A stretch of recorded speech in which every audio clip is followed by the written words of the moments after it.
Boa noite, começando aqui mais uma Masterclass com o Dr. Vimer Botura, e hoje o tema é saber ser.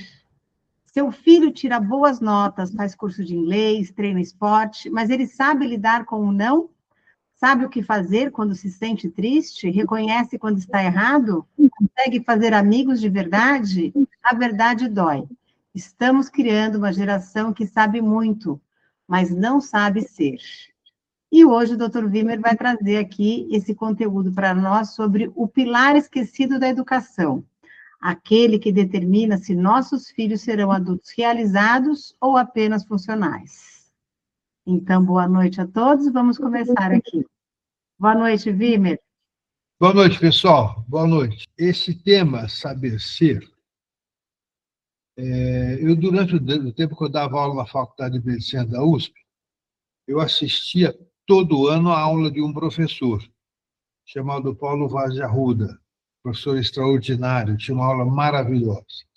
E lá ele falava para os alunos de medicina sobre o saber fazer e o saber ser, mostrando que o saber muda com o tempo. Muitas coisas que nós sabemos hoje, amanhã já não são mais aplicadas ou nem são mais verdades mesmo. As coisas mudam com o tempo. Então, por exemplo, na questão da medicina, quando me formei em 73, a gente tratava a diarreia com neomicina, com maizena, com carbonato de cálcio, e depois se passou a tratar com mexaforma, entrovioforma, fluoretil, e hoje se trata com Coca-Cola, né, ou com hidratante. Então, o conhecimento muda com o tempo. E nas relações pais-filhos também, o conhecimento muda com o tempo. Coisas que os pais dominavam o conhecimento, e os filhos tinham a aprender com os pais. A coisa foi mudando e o saber mudou. Sobre, por exemplo, a escolha de profissões, os pais acreditavam que sabiam o que é melhor para os seus filhos em termos de profissões. Tinha que ser engenheiro, médico, advogado, mulher tinha que ser professora, e aí se saísse desse padrão. Imagina uma filha se colocar como, ou um filho querer ser psicólogo há 50 anos, como alguns começaram aí, né? Mas não era simples. Era uma concepção, tinha uma nova concepção de profissão. E então, conhecimento muda com o tempo. A própria medicina, que antes era sempre no sentido de ser curativa, pois evoluiu para ser preventiva, e hoje nós trabalhamos, a Universidade de Paz é um dos pontos fundamentais dela, nós trabalhamos na promoção da saúde, que é mais do que prevenir, né? As pesquisas sobre felicidade não existiam há 30 anos atrás, e hoje se estuda por que é que se perde a felicidade, porque, teoricamente, a felicidade é um bem natural, o ser humano nasce para ser feliz. Então, o saber muda com o tempo. E a gente... Eu nem sei o que eu vou precisar saber amanhã, né? Eu não sabia, por exemplo, digitar um WhatsApp, não sabia, por exemplo, entender uma coisa do Facebook, etc., né? E a gente vai tendo que aprender a saber. Então, é isso que vai estar por pano de fundo aqui, o saber ser. Aí, segundo, é o saber fazer. O saber fazer também muda com o tempo. Esse professor, Paulo Vaz de Arruda, falava de, assim, o cirurgião, nos anos 70, o paciente chegava lá com um abdômen agudo, com uma queixa, ele não tinha ultrassom, não tinha exames maiores, ele abria para ver o que tinha, né? E hoje tem lá uma cânulazinha com uma lente que ele entra ali, faz ultrassom, faz ressonância, faz tudo isso. Então, o saber fazer mudou com o tempo na prática médica e também mudou com o tempo na prática da psicoterapia, na prática das nossas ações. Antigamente, as pessoas faziam psicanálise 3, 4 vezes por semana. Hoje, ninguém faz, porque, primeiro, não há tempo, é muito complicado, as coisas foram mudando. Então, o saber fazer dos terapeutas também mudou, né? E o saber fazer, é, então, por exemplo, saber fazer um diagnóstico, o diagnóstico de autismo, por exemplo, mudou muito com o tempo. Aliás, eu acho que merece até uma reflexão, porque eu tenho visto muita gente se diagnosticada com autismo nos padrões modernos, que chocam com os padrões antigos, né? E então a gente tem até que rever que muito desse novo conhecimento, desse novo saber, muitas vezes perde a consistência e gera aí complicações para os portadores verdadeiros dos transtornos, né? O TDAH, por exemplo, ele não existia, ou as pessoas resistiam a acreditar no diagnóstico até os anos 90. E mesmo assim, durante muito tempo, havia uma, uma boa resistência, dizendo que era doença inventada por laboratório, que os médicos isso e aquilo. E hoje se vê diagnóstico de TDAH em tudo que é lugar, as pessoas fazendo, até de forma criticável, né? Mas então o saber fazer um diagnóstico hoje é diferente do saber no passado. O saber fazer na relação pais-filhos, que é o nosso mote, ele mudou totalmente, né? Enquanto nas gerações passadas havia uma preocupação absurda com a sexualidade, etc., hoje a preocupação é diferente, né? Ainda existe, isso existe, mas já a preocupação é diferente. Então, os pais têm que saber fazer a educação. Para isso, você tem que estar dinamicamente aprendendo coisas novas. E aí, então, que vai entrar o saber ser. Mas, então, o saber muda com o tempo, isso não fica dúvida para vocês, né? O saber fazer muda com o tempo, para todos nós, né? O, o diálogo com os filhos, o ensinar o banho, ensinar a alimentação, o sono, o saber fazer um filho dormir, etc., era de um jeito no passado. Hoje o saber vem mudando, o saber fazer.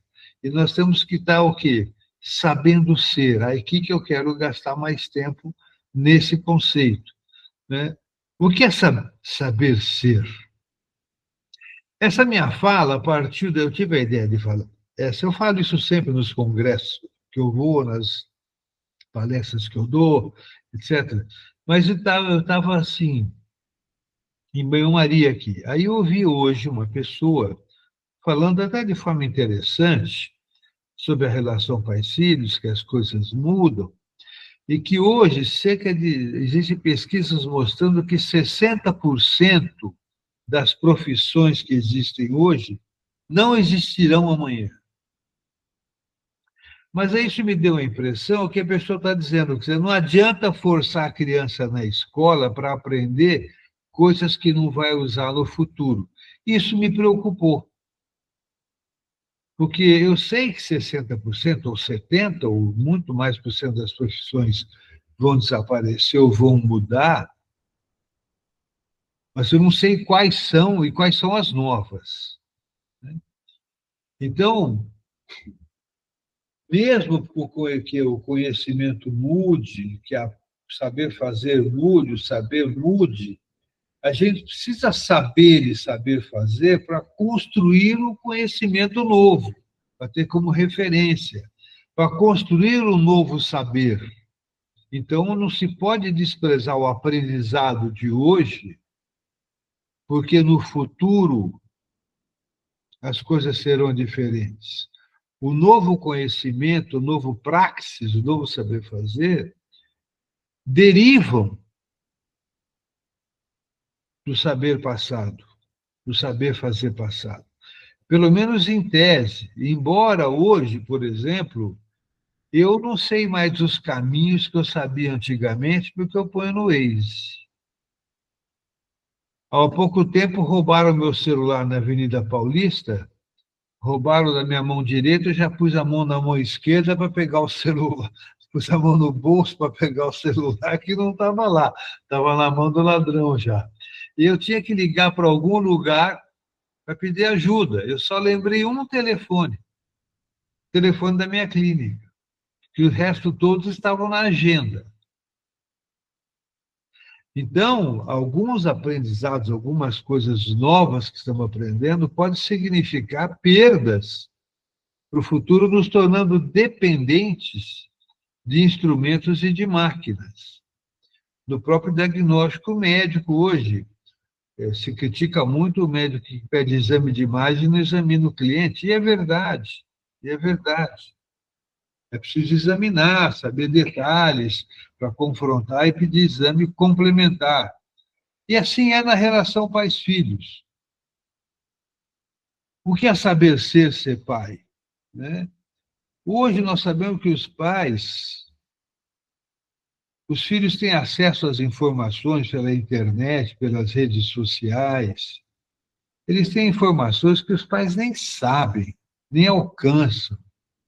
Sobre sexualidade, sobre um monte de coisas. Eles têm lá os acessos que muitas vezes os pais nem sabem. Então, o saber ser pai hoje é uma coisa muito mais complexa do que no passado, que era simples. Dizia não, proibia, punia, castigava e pronto. Hoje o processo é mais complexo. As crianças têm informações, os pais, no afã de não traumatizar as crianças, muitas vezes se adaptam às exigências das crianças, o que é um absurdo, né? Porque esse saber é importante, saber ser pai, saber ser mãe, é ter autoridade que protege, autoridade que sabe lidar com frustração, autoridade que sabe ensinar e esperar. Então, muitos pais, hoje, no afã de não contrariar e não traumatizar, acabam sendo omissos, inseguros. E chegamos a um tal momento que hoje, que no passado a gente trabalhava para adaptar o portador de TDAH, o portador de um transtorno, aos conceitos vigentes da sociedade, embora a sociedade não fosse perfeita. Mas hoje é todo um esforço para adaptar o universo não diagnosticado aos comportamentos daquele que é diagnosticado. Então, assim, a família tem que se adaptar ao autista, a família tem que se adaptar ao TDAH. E está errado, está errado. Então, nós temos que trabalhar para os pais o quê? O saber ser pai ou saber ser professor, não é dominar todo o conhecimento mais, mas é saber ter escuta, saber ter observação, saber que não deve interferir demais, saber que manipulações antigas que se faziam já não funcionam mais. Então, o saber ser, na minha concepção, e na concepção desse professor, a quem eu agradeço ter assistido às aulas dele, o saber é estar pronto para mudar de ideias, pronto para aprender o novo, pronto para manter a curiosidade e os desafios. Porque quando a curiosidade é uma coisa que as pessoas falam pouco, mas é preciso falar mais, porque a curiosidade é o mote. Se a pessoa chega a uma certa idade e acha que já sabe tudo, ela para de aprender, ela morre. Um velho, então, é a pessoa que não tem mais curiosidade. E é interessante que na adolescência, com frequência, as pessoas já acham que sabem tudo. Depois amadurece e vão vendo de forma diferente. Mas então é importante O saber ser é ter a curiosidade de ver como, por exemplo, essa criança que está na minha frente compreende a regra que eu estou determinando. Como ela compreende que tem que dormir em tal horário. Como ela compreende que precisa comer tais coisas e não comer outras coisas. Então, é importante desenvolver a habilidade de ter a curiosidade, de ter a capacidade de escuta, a capacidade de reflexão sobre o que o outro diz. Hoje, os pais precisam estar instrumentalizados para ouvir as crianças e aprender com as crianças. Porque elas têm muito a nos ensinar com a sua sinceridade, a sua percepção, né? A sua sensibilidade. E aprender não significa submeter-se a ela, nem submeter-se ao outro, nem a ela. Aprender significa aprender. Porque quando o pai aprende com o filho, a mãe aprende com o filho, com a filha, ela está validando aquela pessoa. E o aprendizado não significa que eu tenho que decorar aquilo que me foi passado e fazer exatamente igual. O aprendizado significa que eu vou trabalhar aquele conceito e construir o meu sobre aquilo. É a permissão para ser. Então, onde nós chegamos no saber ser? É ser pessoas que não precisam copiar modelos. Infelizmente, nós somos muito malhados para seguir modelos, né? É uma tendência muito forte a seguir modelos. Eu me preocupo muito com essa questão nas mídias sociais, embora eu seja frontalmente contra o tela zero, mas a gente tem que ter uma tutela sobre isso, até porque grande parte dos influencers ou são drogados, muitos deles se suicidam, são violentos. Então, é preciso instrumentalizar as crianças para ter filtros para essas coisas. Mas, de qualquer forma, é importante a gente olhar que os influencers nossos também, sabe que eu debato filmes há 20 e tantos anos, e é interessante que há uma mudança na história do cinema. Durante até os meados dos anos 60, 66, 67, por aí, o cinema tentava passar valores, como lealdade, honestidade, etc. Que, aliás, valores que os diretores não tinham e nem os atores. Os atores eram promíscuos, drogados, alcoólatras, né? E faziam filmes ali que eles mostravam um valor e a gente queria seguir os modelos dele, mas o que eles usavam era vazio, porque eles não eram assim.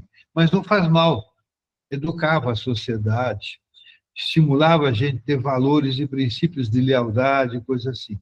Aí entrou numa mudança, quando entrou o filme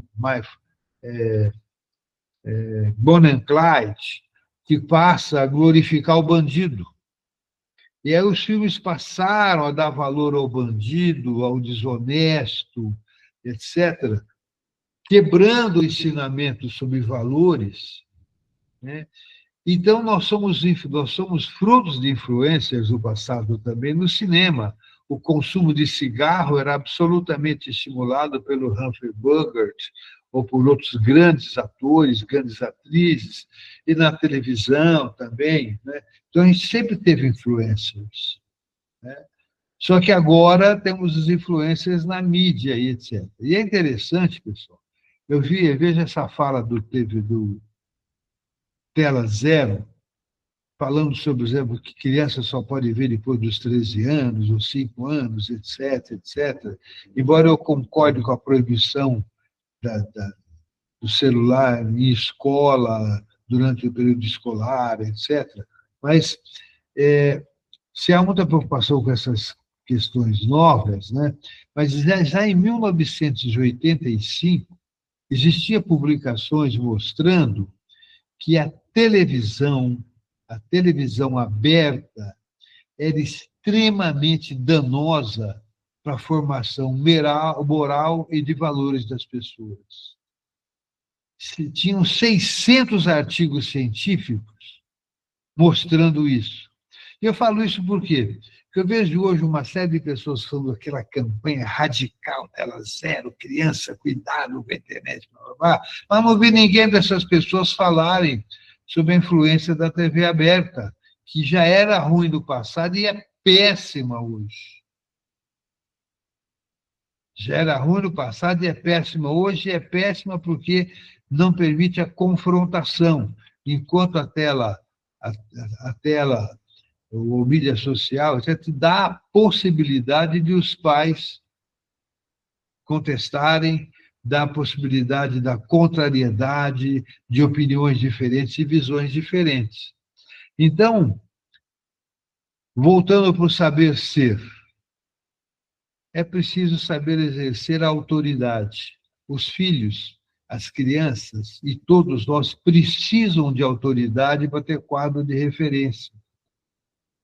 Aquilo que se fala em colocar limite, é preciso que se crie vínculos para criar limite. É preciso que se tenha escuta, que tenha observação, para com isso validar as pessoas. Então, o que eu devia estar quase chegando ao fim aqui, dividir em dois aspectos tudo que eu estou falando. É preciso que nós, como pais, educadores, orientadores de parental, psicólogos, terapeutas, educadores, tenhamos a habilidade de saber ser. Por exemplo, um líder do passado era o cara que liderava, que mandava, dominava, e hoje o líder é o que cria novos líderes. Né? São coisas que foram mudando com o tempo. Então, o saber ser referência, saber implica muitas vezes em humildade e escuta, em não ter razão, em aspectos que favoreçam a comunicação. Aí entra a nossa grande metáfora, né, que não é nossa de origem, mas que nós aproveitamos bem, né, aproveitamos a ideia genial que vem do Milor Fernandes e do Rubem Alves, que é a ideia da comunicação frescobol. Né? Então, a gente pode desenvolver habilidades da comunicação para se chegar a soluções e não a ter razão. Isso é o novo saber ser. E com isso, o que é importante? Que a gente possa educar as crianças para que elas possam ser. Eu vi essa pessoa que gerou a minha ideia de hoje falando, que é preciso que a criança faça aquilo que os olhos dela brilhem. É verdade, mas muitas coisas que ela precisa aprender antes, os olhos não brilham, porque elas não sabem o que é melhor para elas ainda. Elas não têm o background, não têm a base para fazer escolhas. O repertório delas é muito pequeno. A criança ela trabalha em três quadros de referência. Né? Nos primeiros anos, ela trabalha no que é agradável e desagradável. Ela não sabe o que é certo, o que é errado, e muito menos o que é bom e o que é ruim. Ela sabe apenas o que é agradável e desagradável. E ela procura o agradável, mas nem tudo aquilo que é agradável será bom e será certo ao longo do tempo. Aí, por influência positiva dos pais, ela vai descobrindo o que é certo e errado, mas precisa passar pela fase da compreensão do agradável e desagradável, que infelizmente muita gente reprime. Aí ela vai aprendendo o que é certo e o que é errado, e mais para frente vai aprender o que é bom e o que é ruim. São parâmetros diferentes, três abscissas e coordenadas diferentes. Então, o nosso saber ser é ter a capacidade de permitir que a criança seja ela, que ela possa expressar seus sentimentos, mas que ela aprenda a respeitar o sentimento dos outros. Né? Porque só que os olhos brilham não é satisfatório. Então, a gente precisa trabalhar a ideia de que temos o direito de querer qualquer coisa, de desejar, mas temos a obrigação de fazer o que precisamos fazer para realizar nossos desejos. Porque ninguém é obrigado a satisfazer o desejo dos outros, nem os pais a satisfazer os desejos das crianças e nem as crianças a satisfazer os desejos dos pais, né? É preciso que cada um tenha maturidade, o adulto, e isso é importante do saber ser, né? De ter consciência da consequência das nossas escolhas. Eu acho que isso é o saber ser. Se eu como, eu sei a consequência do que eu vou comer. Se eu bebo, eu tenho que saber a consequência do que eu vou beber. Se eu faço algo, eu preciso ter consciência do que eu estou fazendo. Se eu não faço, eu tenho que ter consciência do que eu não estou fazendo. Então, o saber ser é isso. É estar apto à curiosidade, para cumprir desafios, para aprender, para escutar. Isso, em síntese, é isso que eu ia falar, pessoal. Vimer, em educação, inclusive a gente tem hoje muito claro isso na BNCC, se fala muito nos pilares da educação do século XXI, que vem a ser exatamente isso, aprender a conhecer, porque na medida em que você aprende, vai buscar o conhecimento sempre, não se satisfaz só com o conhecimento básico, aprender a fazer, porque na medida em que você conhece, você tem que aplicar, você tem que fazer, o aprender a conviver, que é extremamente importante, que são as regras sociais, o desenvolvimento das habilidades socioemocionais e tudo mais, para que você venha a aprender a ser. Então, para nós, educadores, né, nessa linha, o aprender a ser vem após todas essas outras aprendizagens, que nos traz habilidades suficientes para que a gente possa ser um ser independente, autônomo, crítico, né, sabendo conviver, aprendendo a conhecer e tudo mais. Esse é o desenvolvimento do indivíduo integral, né? Isso é interessante, que me lembrou uma coisa que eu gostaria de ter falado e não falei, sobre o conhecimento. Há uma diferença muito grande entre o conhecimento e a informação. Sim.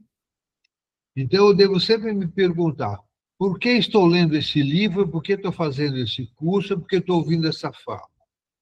É para confirmar as coisas que eu já acredito e fortalecer minhas opiniões, ou para possivelmente mudar de opinião? Acho que as duas coisas. Para conhecer. Porque, mas aqui, infelizmente, as pessoas tendem a pegar a nova informação para sustentar posições antigas, né? E quando, na verdade... Então, assim, por exemplo, hoje eu falei para um paciente que tem lá uma criança com possível diagnóstico de TEA, a outra com diagnóstico de TDAH, e a mulher aborda de um jeito, ele aborda de outro, e eu falei para ele, olha, é o seguinte, está tudo errado. O mais importante é a orientação dos pais. Porque se não se orienta os pais, o que acontece? Há um conflito armado. Eu acho que tem, ela acha que não tem. Então, ela vai eu vou no médico tal, ela fica de olho contra, sim. Aí ela vai lendo tudo que pode reforçar a posição dela contra ele. Aí ele vai lendo tudo que pode reforçar a posição dele contra ela. E quem sofre? A criança. A criança. Quem vai agravar o problema? A criança. Então, eu estou até a fim de assumir uma posição mais radical em dizer para os nossos profissionais todos que, se não há uma orientação parental, todo o tratamento corre o risco de ser mais perigoso do que o não tratamento. Portanto, corre o risco, não fui determinante. Então, sem orientação parental, um remédio que a gente passa pode virar mais um problema para aquela família. uma terapia que se faça pode virar mais um problema para aquela pessoa. Porque vai ter custo, vai ter problema, vai ter debate, posições diferentes. Então, se não se orienta os pais, todo o tratamento tem a possibilidade de virar mais um problema. Por isso eu estou colocando isso, que eu observo a minha experiência de lidar com pais há muito tempo. Eu coordenei durante mais de 20 anos na Associação Paulista de Ensino um grupo de apoio a pais de portadores de transtorno de aprendizado. E via lá como isso era complicado.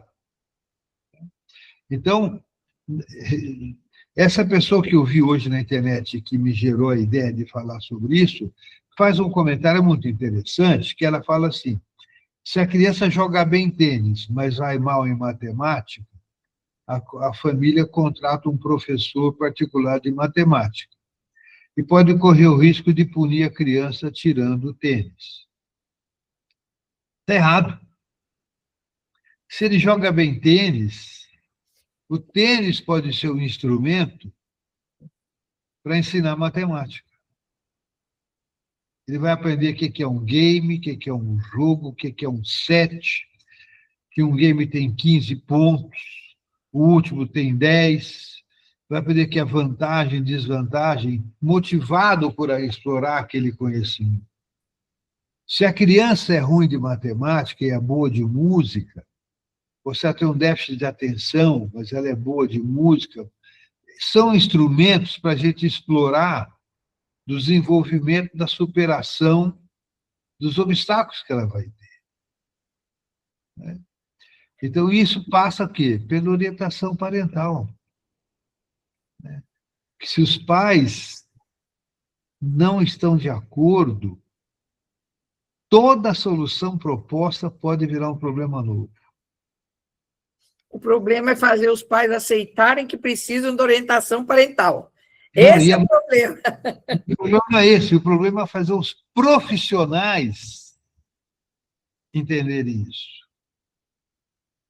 Porque os profissionais, lá, vão da criança saber que tem TDAH, eu passo lá o metilfenidato, coisa e tal, parará. E aí? Vai fazer uma terapia, vai fazer uma fonoaudiologia, vai fazer uma coisologia, etcéterologia. E aí?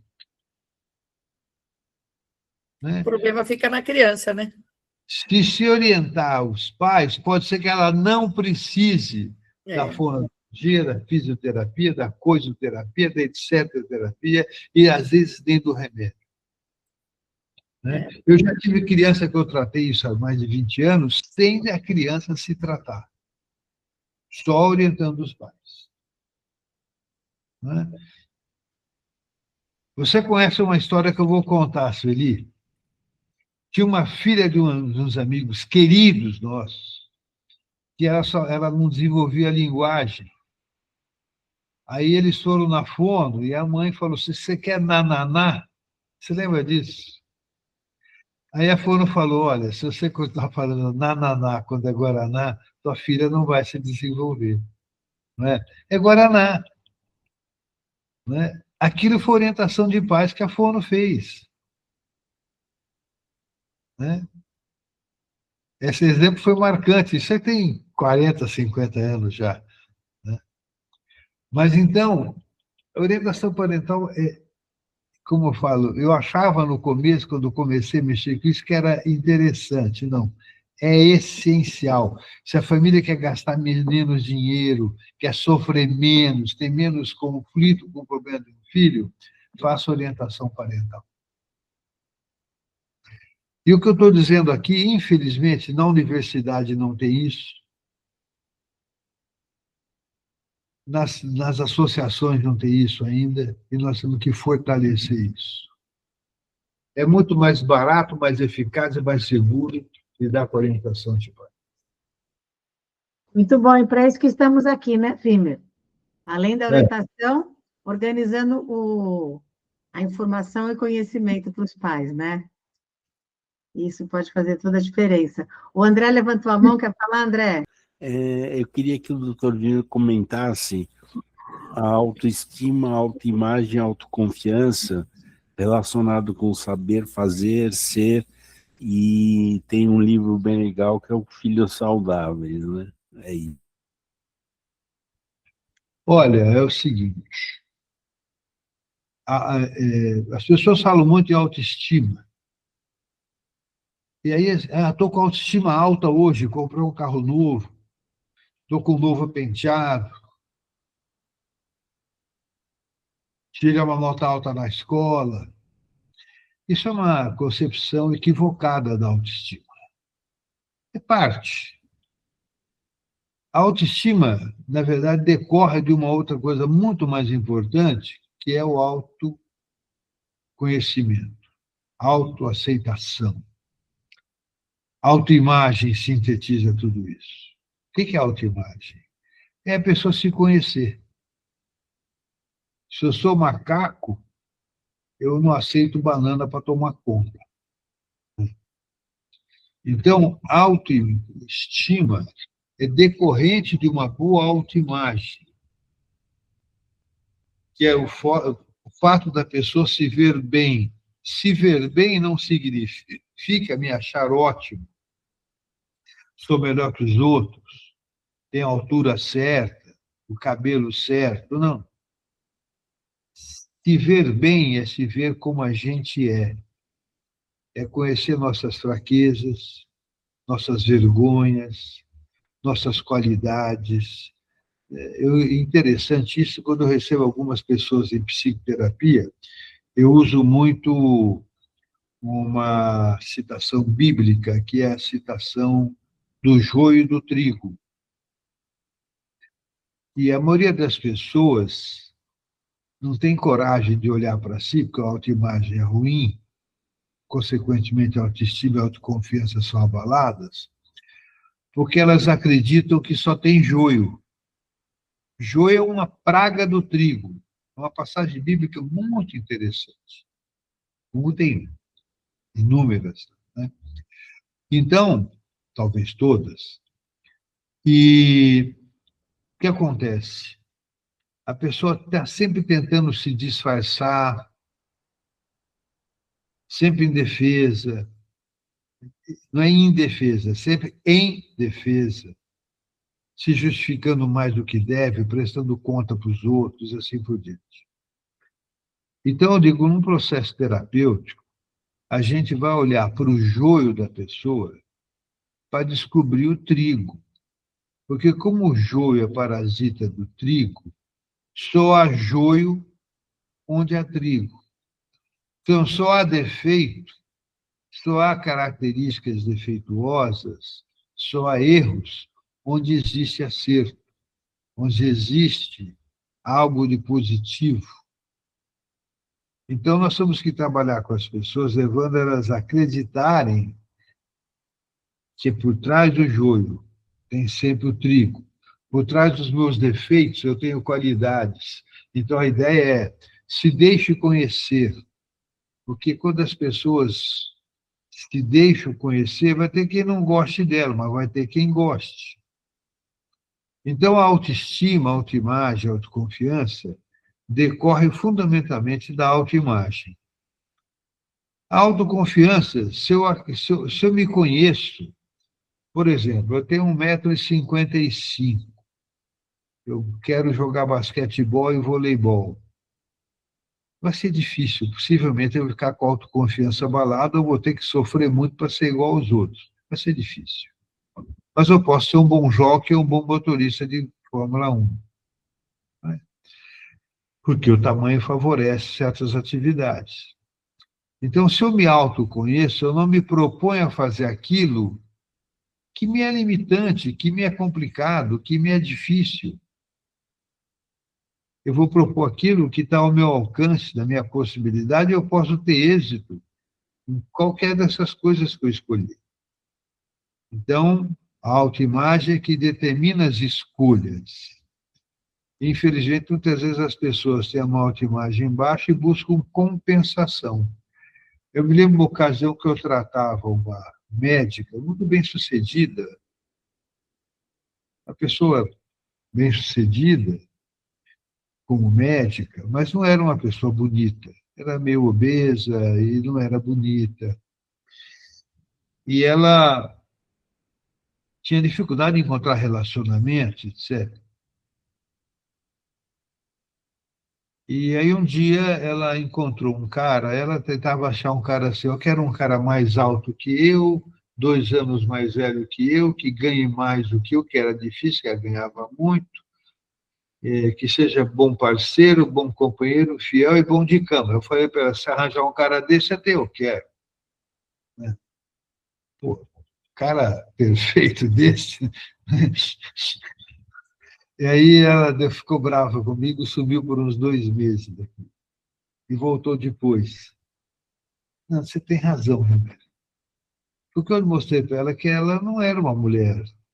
Não pude mentir para ela que ela era bonita. Né? Tive que falar de um jeito. Ela arranjou um namorado, ela tinha arranjado um namorado que era um cara gordo, funcionário público, ganhava muito menos que ela, mas era atencioso, lhe dava carinho, não ia poder no restaurante que ela gostava de ir, ou era pagava, ou ia num lugar mais simples, coisa assim. E aí, ela começou a namorar esse cara, depois daquilo que eu falei. Bom, começou a namorar isso, eu estou falando uma coisa de muito tempo atrás. Começou a namorar essa pessoa, aí os dois se entusiasmaram com o romance, em vez de sair no carrão que ela tinha, saía no gol dele, mas tudo bem, estavam se divertindo, passaram a ter uma vida sexual saudável, os dois até emagreceram. Ficaram magrinhos, bonitinhos? Não. Ficaram bonitos? Não. Mas ficaram felizes. Então, autoestima é isso. É o direito que todos nós temos de sermos felizes, mesmo não sendo perfeitos. Mesmo não tendo a roupa da moda, mesmo não tendo o corpo da moda, porque hoje o corpo tem o corpo da moda também, né? Então, é isso que tem a ver. Então, isso é o saber ser, é se aceitar, né? Então, quando essa pessoa se permitiu ser, ela parou de buscar alguém que fosse uma compensação, vou ter que ter um cara maravilhoso para compensar a minha sensação de inferioridade, e vou ter um cara como eu. E foi ter o cara como era ela e foi ótimo. Né? Então é importante a gente trabalhar com autoconhecimento.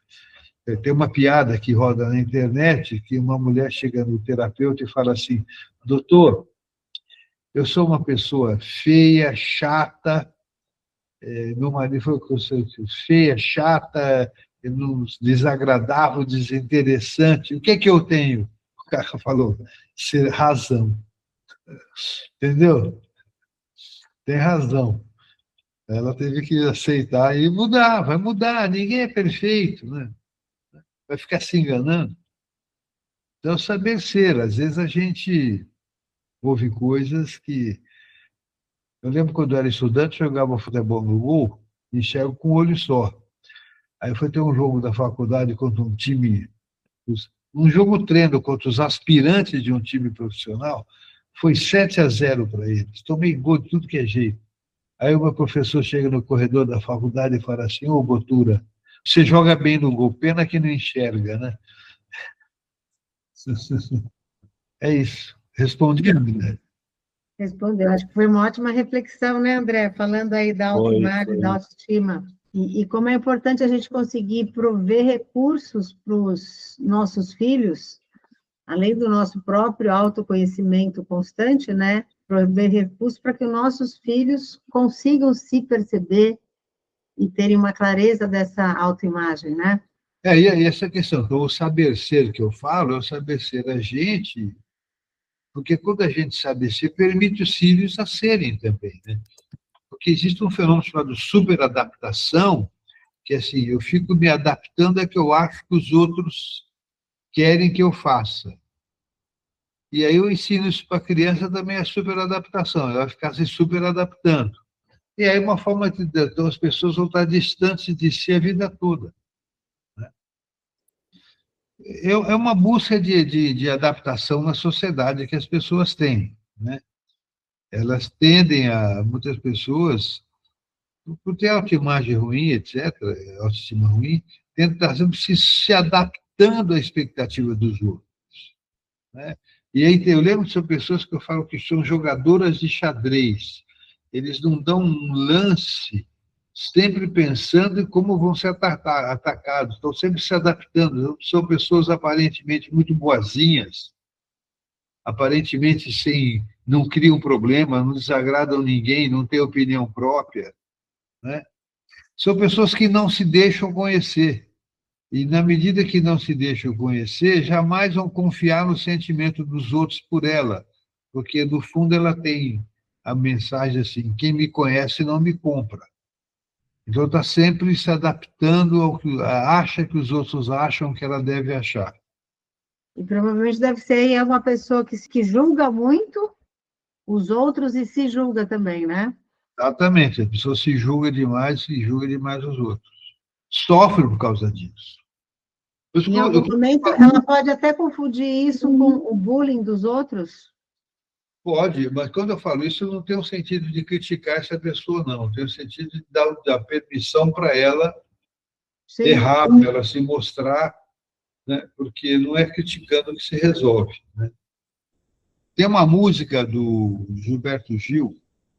Quando Gilberto Gil chegou em São Paulo, na década de 60, estava fazendo sucesso uma música que a Elis Regina gravou, que era do Paulo Sérgio Vale e Marcos Vale, chamado Preciso Aprender a Ser Só. Muito bonita, por sinal.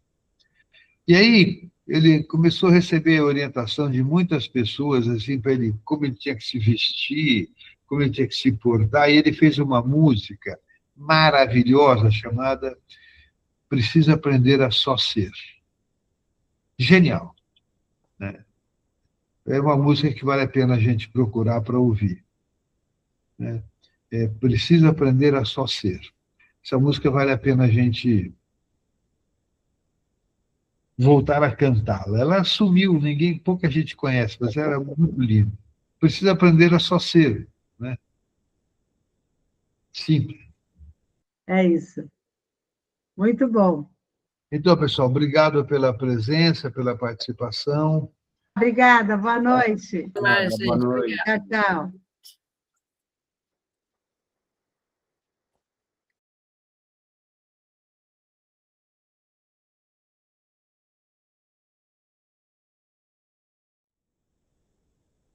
Selma, estou vendo que a Selma levantou a mão.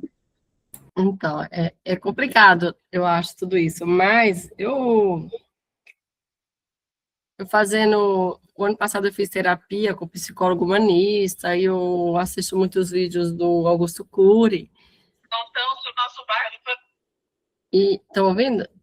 Tô. E aí, relacionado também às profissões do futuro e tudo mais, existem vários estudos aí, pesquisas, né, já relacionando essa questão da humanidade, que no futuro, não só hoje já tem isso, né?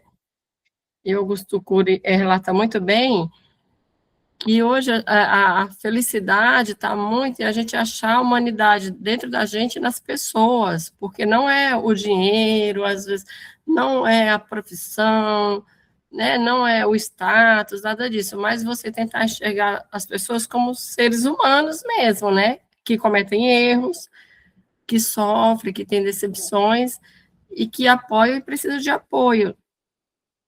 E dentro das profissões, lá na frente, segundo Elon Musk, né, os humanoides vão fazer tudo. Então, as pessoas, elas vão precisar ser o que elas têm que ser, humanas. E eu vejo que isso hoje falta muito em muita gente. As pessoas estão muito radicais, muito céticas, muito... aqui em São Paulo mesmo, esse negócio do trabalho, as pessoas não conseguem, não tem nem tempo para enxergar o outro, né? E aí eu descobri nas amizades, assim, as minhas amigas, né, mulheres casadas, com filhos, eu tenho vários grupos de amigas, desde maternidade, né, até de condomínio e tudo, e a gente se apoia muito, escuta, chora junto, se diverte, vinho, dança, e quando tem que chorar, a gente chora também. Então, a humanidade está muito nisso.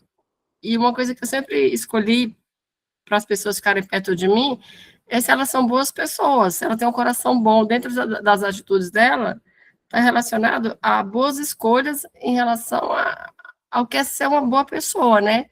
E não em relação a dinheiro, classe social ou alguma coisa assim do tipo. E eu tento passar isso para os meus filhos. Mas é muito difícil, né? Numa cidade grande como São Paulo, o tanto de gente diferente, pensamento, né? Mas dá para fazer.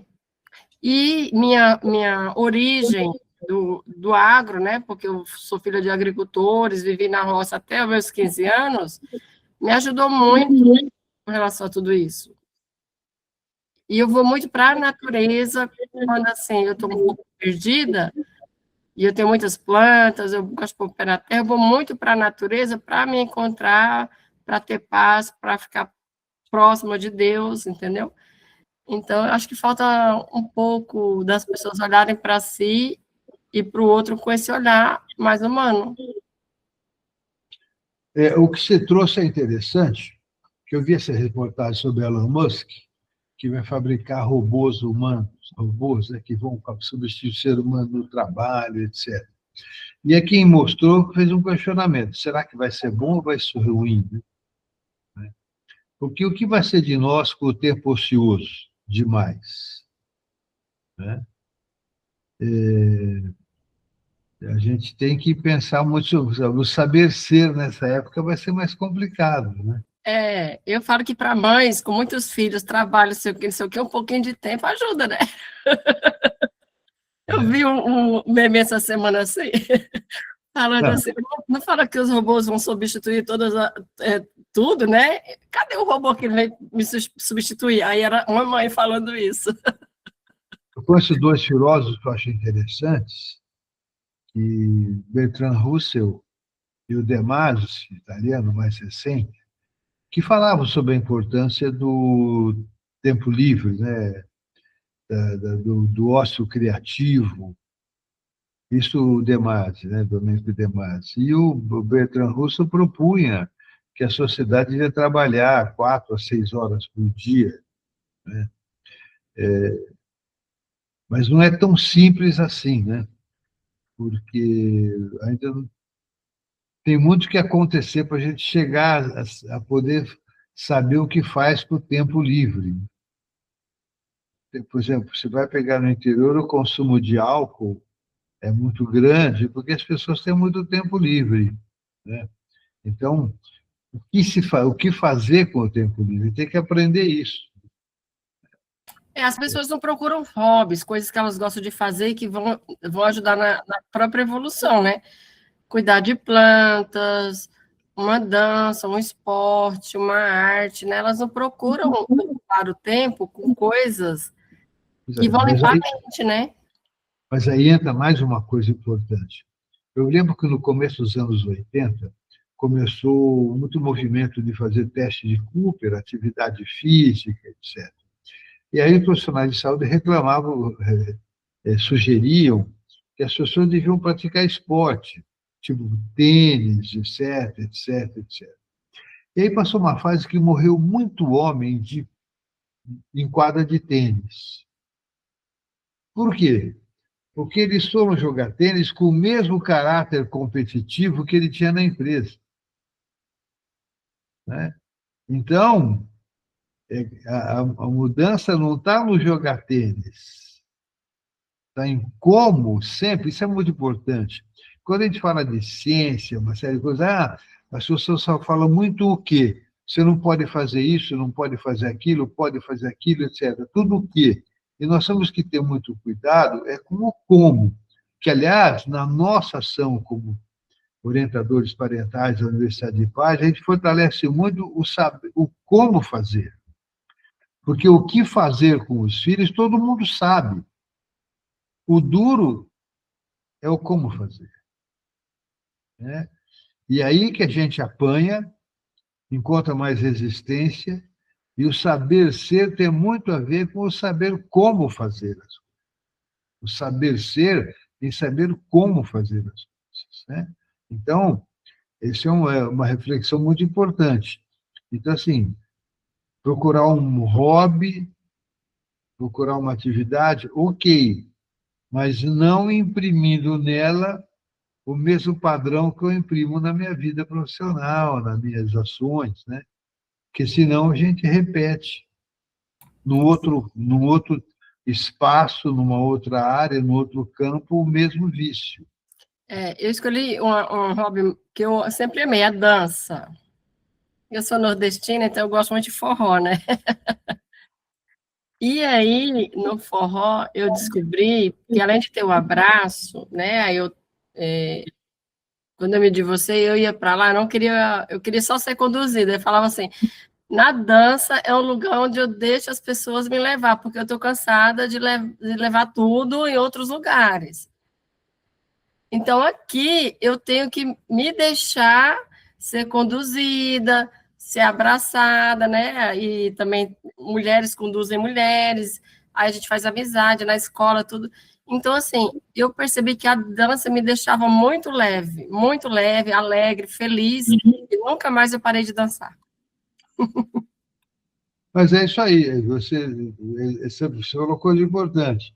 As pessoas controladoras não se deixam levar na dança, né? Isso aí, as pessoas que têm pânico são muito controladoras. Eu recomendo para elas, sempre que eu as atendo, olha, controla só o inevitável, porque você gasta serotonina para controlar. Então, na dança, quando vai no restaurante com as amigas, na hora de rachar a conta, deixa que outra rache, na hora de escolher o restaurante, deixa que outra escolha, para não ficar se assoberbando de responsabilidades e controle. Mas tá bom, né, pessoal? Tá na hora já, né? Eu queria falar uma coisa, bem rápido. Fale, Maria. A narrativa da Selma me fez lembrar de um livro que se chama O Ciclo do Contato, de Ponciano Ribeiro. Esse livro fala todas as áreas que você pode ter um contato maior e que se você não está inserido nessas áreas, não tendo um contato, por exemplo, com a natureza, com a criatividade, então ela me lembrou muito o Ponciano Ribeiro, que tem a ver com Gestalt terapia.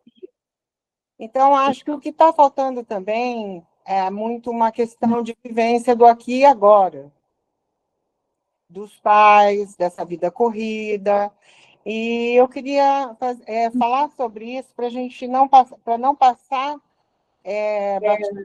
que eu acho que a Ana Luísa pode pegar esse livro e ler, do Ponciano Ribeiro, O Ciclo do Contato, e colocar alguma coisa a mais nessa fala toda, porque eu achei que ficou muito bom a narrativa da Selma. Ampliou o conhecimento. Muito interessante, Marli. Que bom, obrigado, obrigado. É só isso. Sempre com Tchau, boa noite. sugestões boas de leitura. Beleza. Acho que realmente a Selma trouxe essa composição dessa reflexão, né, de como é importante a gente, tanto nesse processo de conhecimento, ter esse tempo de se olhar, de se perceber, de buscar o que nos faz bem, porque o que nos faz bem nos recarrega, e quando a gente está recarregado, a gente consegue ser mais a gente. E sair um pouco dessa espiral, a gente começou a estar falando aqui antes, né, Sueli, dessa a correria, essa vida, que a gente tem que conseguir ter esses tempos de parar, esse momento para fazer um pouco do nada, ou fazer uma coisa leve, uma coisa que a gente não exija tanto, que a gente possa relaxar. Eu acho que isso que nos permite a gente ser cada vez mais quem nós somos, né? Estar cada vez mais plenos também para estarmos com quem a gente gosta, para estar com os nossos filhos, né? Isso faz bastante, isso é bem importante, né, Wimmer, no ser. O importante, e outra coisa importante dessa questão é entender que filho, em tese, é filho do prazer, não é da obrigação. Isso é muito importante, né? Hoje as pessoas podem escolher com quem tem filhos e quando podem ter filhos, o que é diferente das gerações mais velhas. Isso faz toda a diferença. Então, prazer não é só comer, jogar futebol, prazer é conviver com pessoas que te escutem, que você escuta. Prazer é ver uma criança aprender uma coisa nova, né? Eu fico vendo pessoas assim, aquele cara que é um brutamontes, de repente se acha que ele é um estabanado, coisa e tal, ele vê aquela criança subindo no sofá, ele fica uma alegria porque a criança subiu no sofá e soube descer, né? Isso é, é fábrica de ocitocina, né? E acho que quanto mais a gente conseguir encontrar esse prazer nessas coisas simples e nesse simples encontrar e estar junto, é a melhor fábrica de ocitocina, né, Filler? Muito bom. Então, pessoal, obrigado pela presença, pela participação. Agora, Boa noite. Tchau, tchau.